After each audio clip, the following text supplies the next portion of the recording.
Welcome to another episode of Great Work Day with me, Ella Bates, your skills trainer. And our podcast is all about gaining more joy and better results in your workplace. And we're discussing today how to combat women in careers suffering from mom guilt.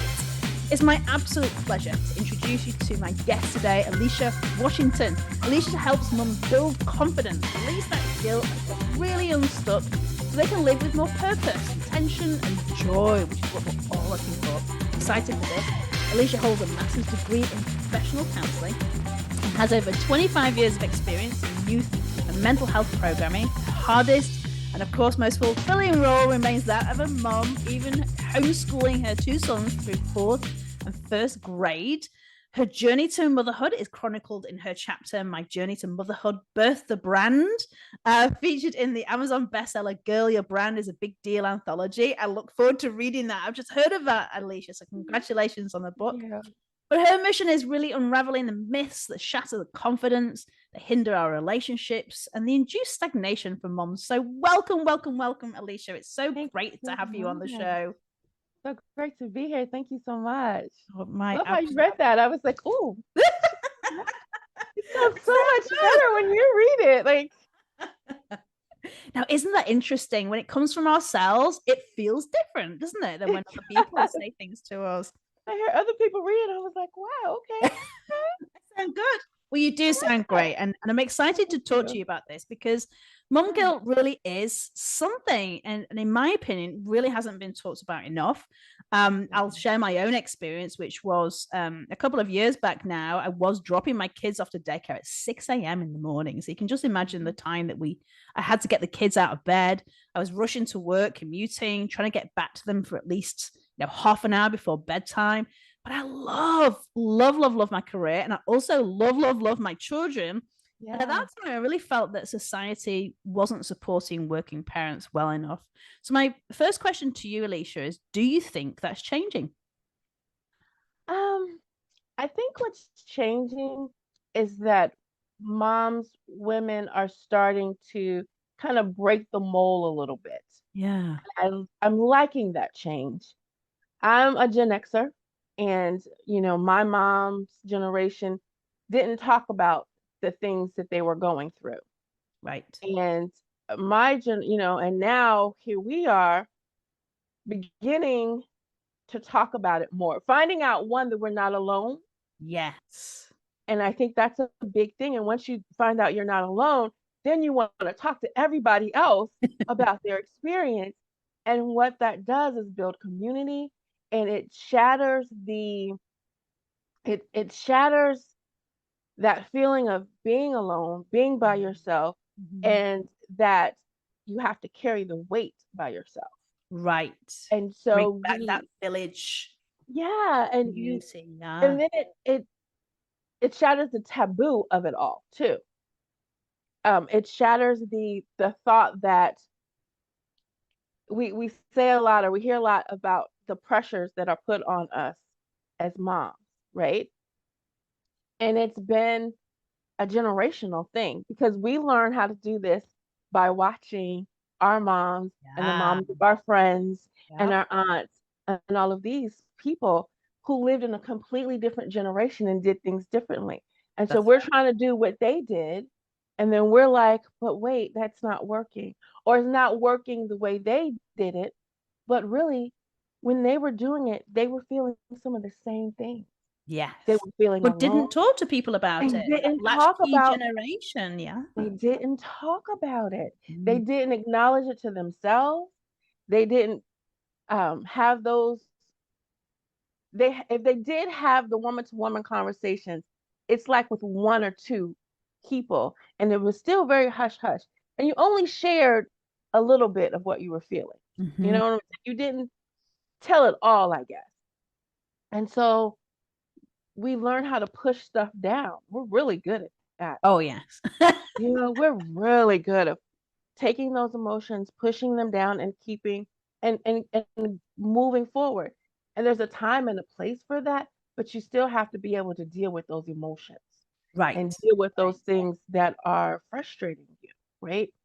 And what I'm hoping happens with this new wave, this new generation, is that, one, we are talking more, sharing more, Yes. and that the moms coming under us, the younger moms, are listening more and Yeah. beginning to share their story.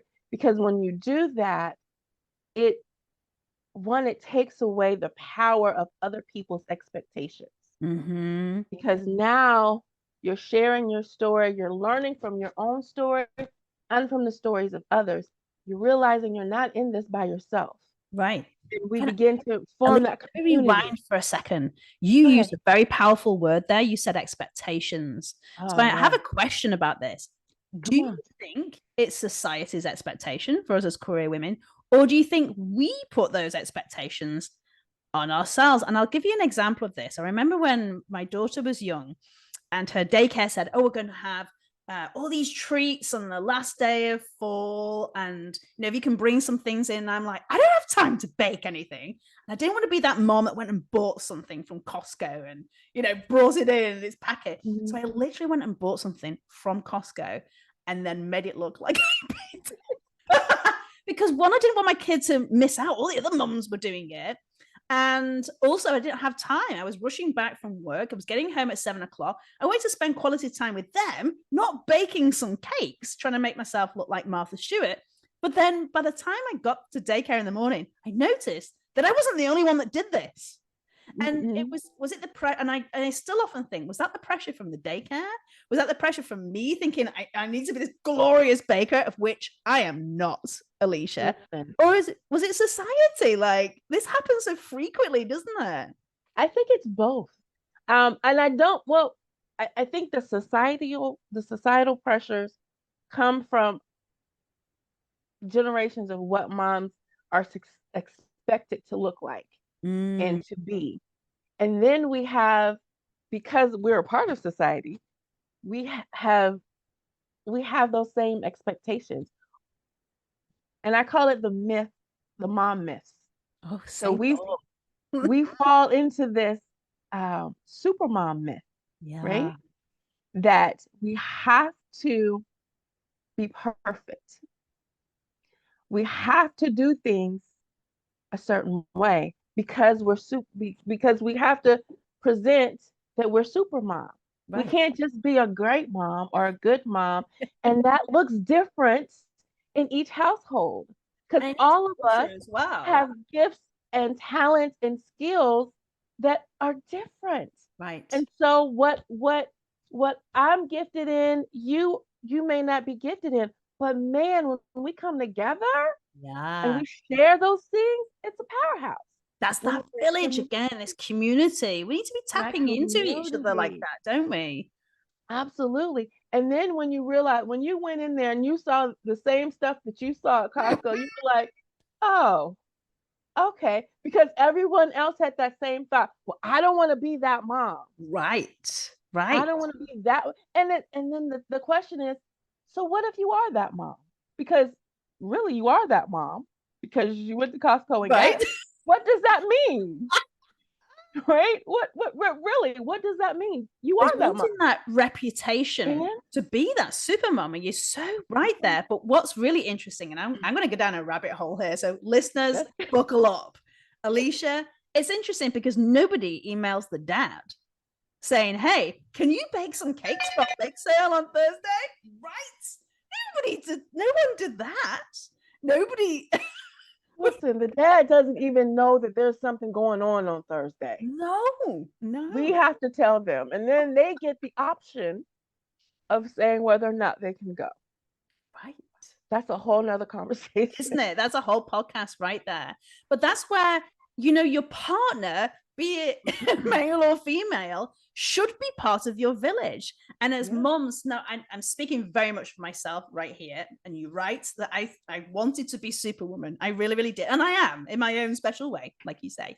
But I And know you that. and don't get it mistaken. Moms have superpowers, but we do not need to wear the mask of super mom because when we Mm, do that, we start comparing ourselves to other moms. Well, I want to be seen as this mom. Why is that picture so much? Why is the home baked cookie so much better are any better than the Costco cookies. Right. Those The 3-year-olds Costco do not cookies care. might be even better. I mean, not They're all everybody's a baker. and it's, you know, in their hands being squeezed out. Like they're not even eating it half the time. Right. And We they don't care even about know. that. Alicia, have something fun and tell me if you've ever Okay. watched this. I am rewatching right now, and I am in no way affiliated with Disney. However, I am rewatching Desperate Housewives right now. Did you watch this in the, oh my gosh.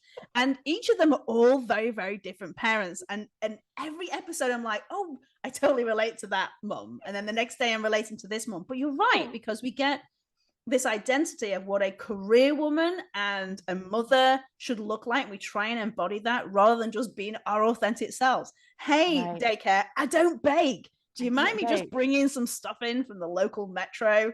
Yeah. More than happy to do that, you know. And they don't care. They just want to have snacks for everybody. They want to have healthy, good, yummy snacks that for everybody to enjoy. Right. They want folks to show up. Mm. They really, and seeing that we goes back into the expectations. The daycare just wants you to show up. Right. And this goes to what are we putting importance on? Because we're trying to be, and we are doing a good job of having great careers, and we're doing a good job of keeping our kids safe, fed and watered, sheltered, clothes, all those kind of things. And everything else is what we deem valuable. You know, do you deem valuable that they have the most fashionable shoes? Great, make time for that. Do you deem it valuable that you actually spend the extra time when they've gone to bed on that project? Great, do that for you. Just because, you know, Brie in Desperate Housewife does it doesn't mean that Susan, who definitely doesn't have the capacity, should do that. But we shouldn't be kicking each other if we're not doing it as well. Absolutely. In this society, and I don't know the history of how it all started. And that would be a good research project. In terms of how we compare ourselves to other moms.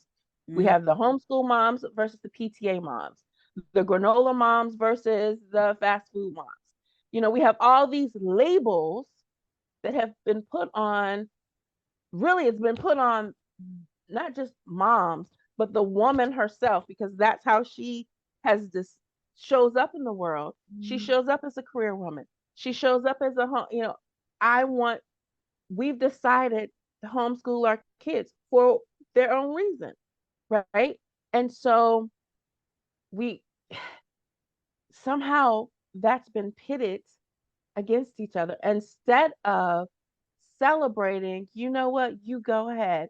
That's awesome that you homeschool your kids. Right. But instead we have this judgment as if to say, because she's homeschooling her kids, she thinks she's better. No, she's just made a decision. She and her significant other have made a decision for their household. Right. Celebrate that.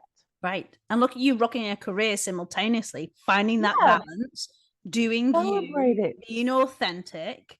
And it's so true. And we don't celebrate enough each other as women. You know, it's that. And when you get them in the room together, you get the business mom or the stay-at-home mom, you realize at the core, we're still moms. Right. We still want the best for our kids. Right.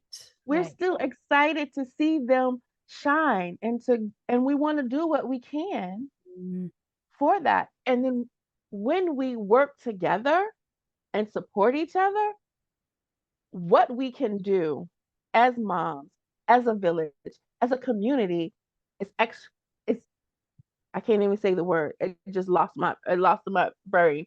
But it's exciting. It's explosive what we can do when we start working together as a mom and supporting each other and celebrating each other. Right. Celebrating that the fact that you decided to go to Costco instead of trying to be this super baker mom because you wanted to spend time with your actual kids. That's what's important. Right. That's what's important. So true. True. So that's something to celebrate. You know what? I can do that. I can provide something for the PTA for this event without sacrificing my time with my kids. Right. And that goes threefold. You've got sacrificing your time with the children, sacrificing your time with your family, or even dating your significant other, because that's, again, that's a whole podcast too. Thing. Yeah. While maintaining your career. Like I've met, and I've been very, very blessed to talk to many, many women who have either decided to go right up to CEO, CFO, own their own businesses, and women who have decided to put promotions on hold as well, like a massive range of women for all, like you say, doing themselves. Here's what I can give. Here's what's important to me as an individual, to us as a family, to my children's success. Like, so I'm self-employed.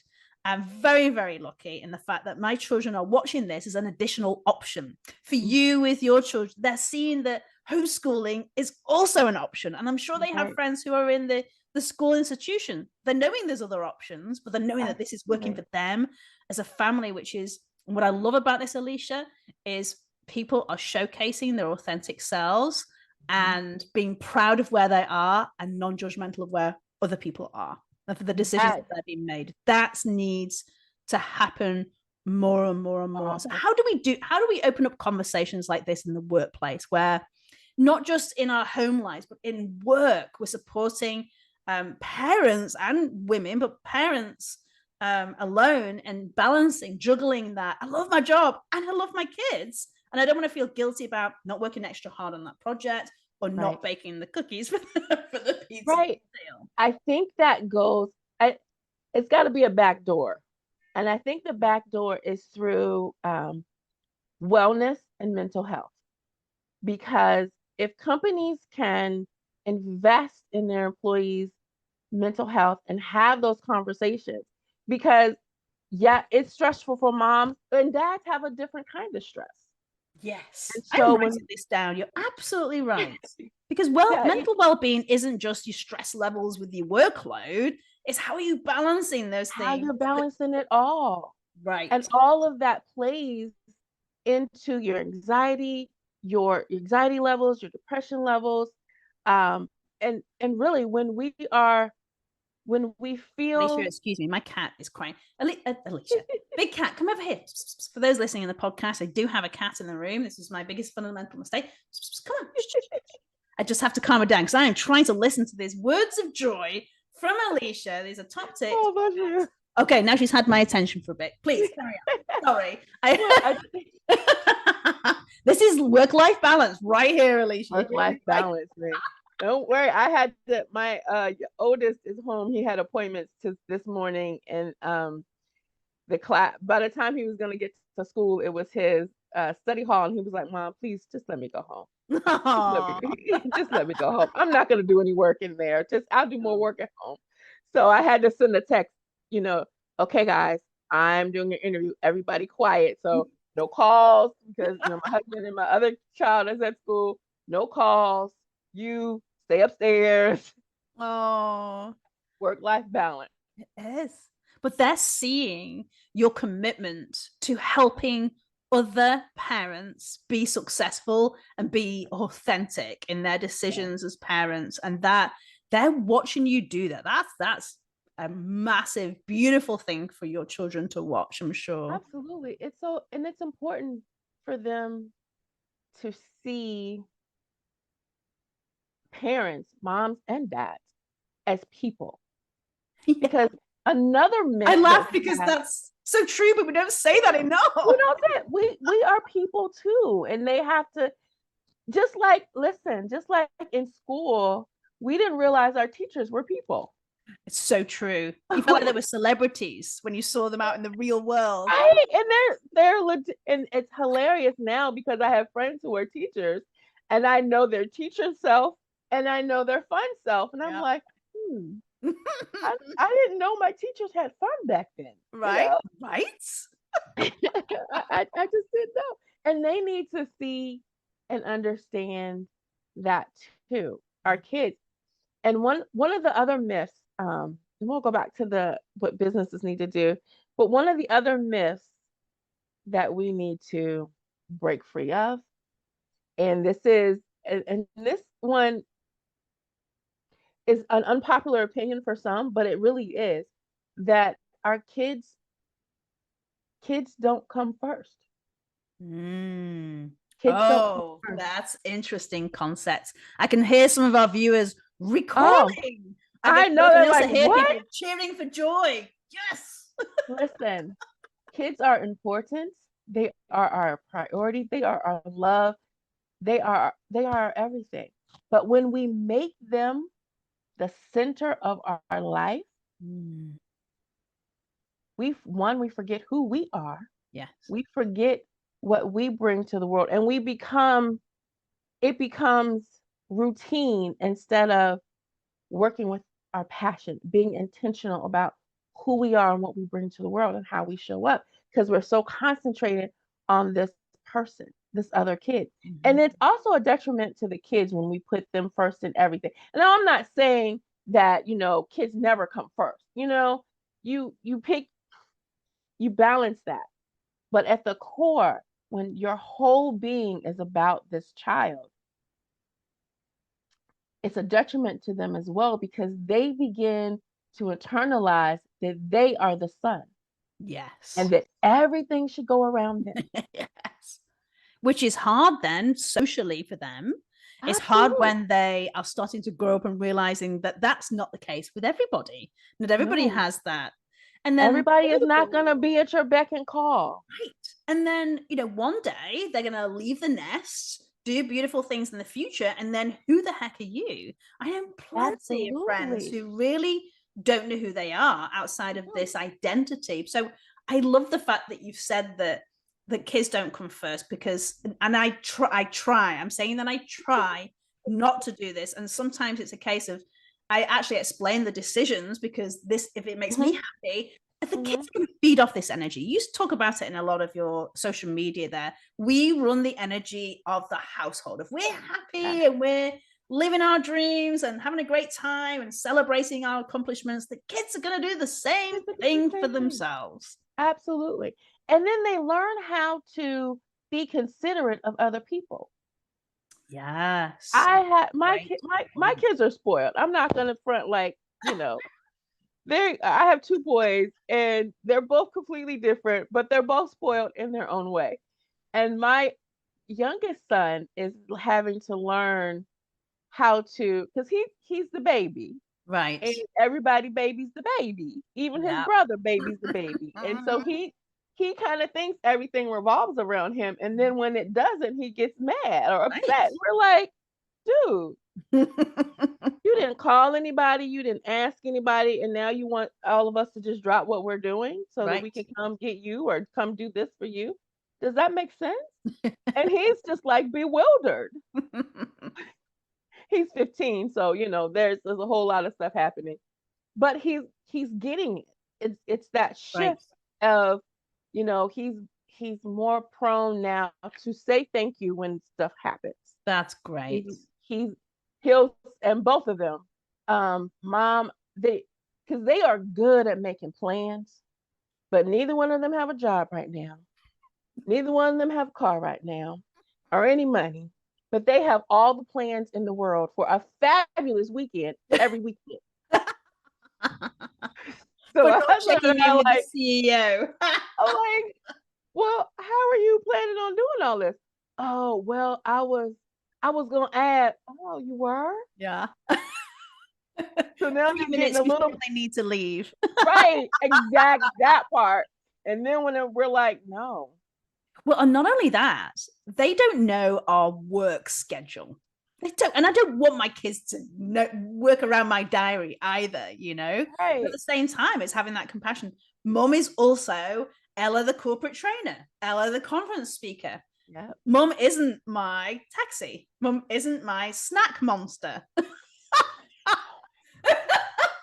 Can you say that I'm just gonna take that clip and just play it for my kids. Like, what? It's true though.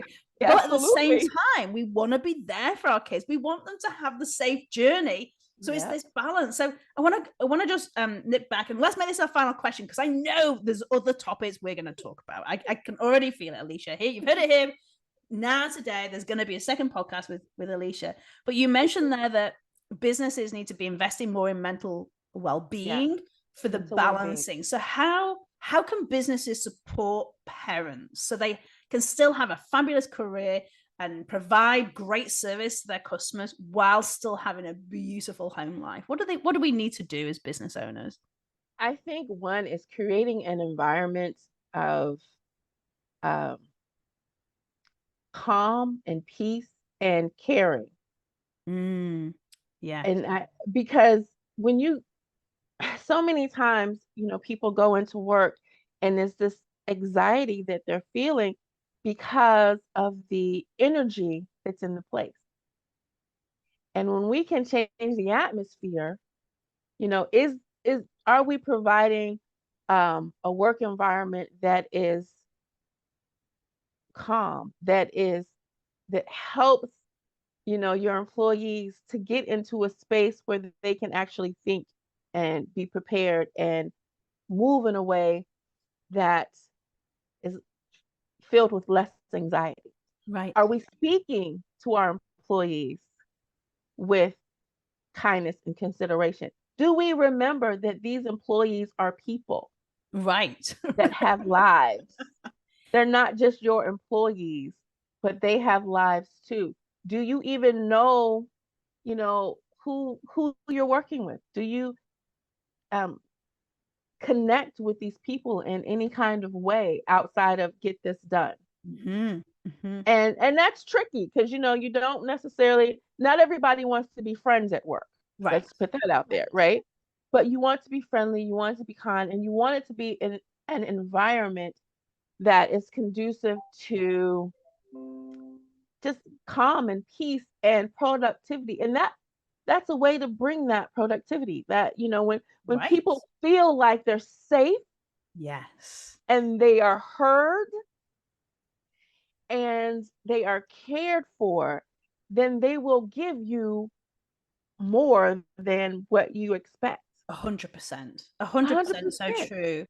And and I literally had a conversation with one of my neighbors the other day, and she works for a dental molding office. Fascinating career, but that's a whole other podcast right there. And she has a millennial boss. I too, and Gen X, and she says he actively asks them questions like, when's your kids' nativity play? Isn't your kid's birthday coming up today? Make sure you leave early that day, and things like that. So when there is extra work to do, she's 100% hands up.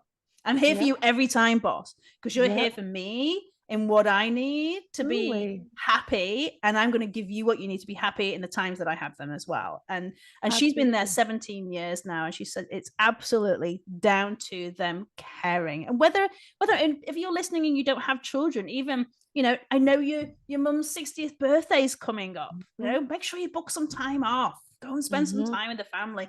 Oh, thanks, because I wasn't sure it was the right time. And we don't Yeah. always tell our managers these things because we think that we shouldn't be bleeding these lines between work and life. But people want to know because, like you say, it humanizes the person in front. Because sometimes it's Yep. dead easy to be wrapped up in a project. Like right now with our Right. podcast, I could be tuning my cat out, crying at the door, but I'm still a Yep. cat mom as well. I have children too. It's not just cats.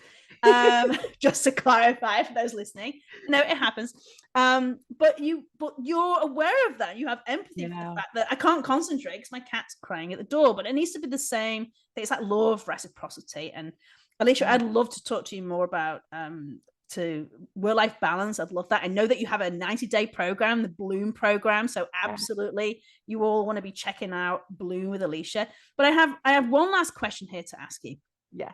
Alycia, if you could go back in time to when you were a little kid, and you could teach your shorter self, your younger self, something that you know now, what would it be? Mm-hmm. I think I would tell my younger self to be bold and take chances. Because I played it safe a lot. Did you? I did. I played it safe a lot. And I didn't take risks.